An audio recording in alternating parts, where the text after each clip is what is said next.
KNH news 24। 85 वर्ष वृद्धाच्या घरात दरोडा, अहिल्यानगर LCBने उघड केली गुन्हेगारी साखळी। कात्रड तालुका राहुरी येथील जबरी चोरी प्रकरणा स्थानिक गुन्हे शाखा अहिल्यानगर यांनी मोठी कारवाई करत सराईत आरोपींची टोळी जेरबंद केली आहे।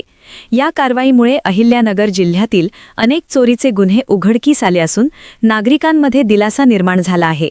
दिनांक 28 डिसेंबर 2025 रोजी रात्री 9:30च्या सुमारास कात्रड येथील दांगट वस्तीमध्ये राहणारे 85 वर्षीय वृद्ध गजाबापू नाथू दांग हे कुटुंबासह घरी झोपले असताना 4 अनोळखी आरोपींनी घराचा दरवाजा उघडून आत प्रवेश केला।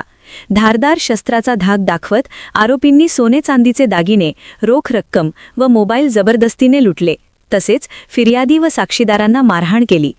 या प्रकरणी राहुरी पोलीस स्टेशनमध्ये गुन्हा क्रमांक 1433/2025 भारतीय न्याय संहिता 2023 चे कलम 309(6) अन्वये जबरी चोरीचा गुन्हा दाखल करण्यात आला होता। सदर गुन्ह्याचा समांतर तपास करण्याचे आदेश पोलीस अधीक्षक अहिल्यानगर श्री सोमनाथ घारगे यांनी स्थानिक गुन्हे शाखेला दिले होते। त्यानुसार LCBच्या पथकाने आरोपींचा शोध सुरू केला। तांत्रिक व गोपनीय माहितीच्या आधारे दिनांक 1 जानेवारी 2026 रोजी नेवासा फाटा परिसरात सापळा रचून 2 आरोपींना ताब्यात घेण्यात आले। अटक करण्यात आलेले आरोपी रघुवीर विरुपन भोसले वय 18, दिनेश विरुपन भोसले वय 23, दोघेही राहणार घासगाव, तालुका गंगापूर, जिल्हा छत्रपती संभाजीनगर। तपासादरम्यान आरोपी रघुवीर भोसले याने त्याच्या साथीदारांसह सदर गुन्हा केल्याची कबुली दिली।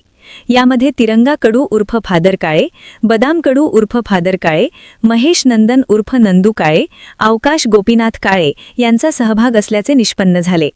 सखोल चौकशीत आरोपींकडून अहिल्यानगर जिल्ह्यातील राहुरी, पाथर्डी व शेवगाव पोलीस ठाण्यांतील एकूण 5 गंभीर जबरी चोरीचे गुन्हे उघडकीस आले आहेत।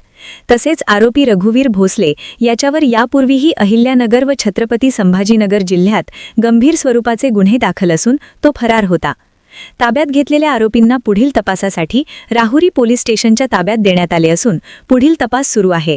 ही संपूर्ण कारवाई पोलीस अधीक्षक अहिल्यानगर श्री सोमनाथ घारगे व अपर पोलीस अधीक्षक श्री वैभव कलुबर्मे यांच्या मार्गदर्शनाखाली स्थानिक गुन्हे शाखेच्या पथकाने केली आहे।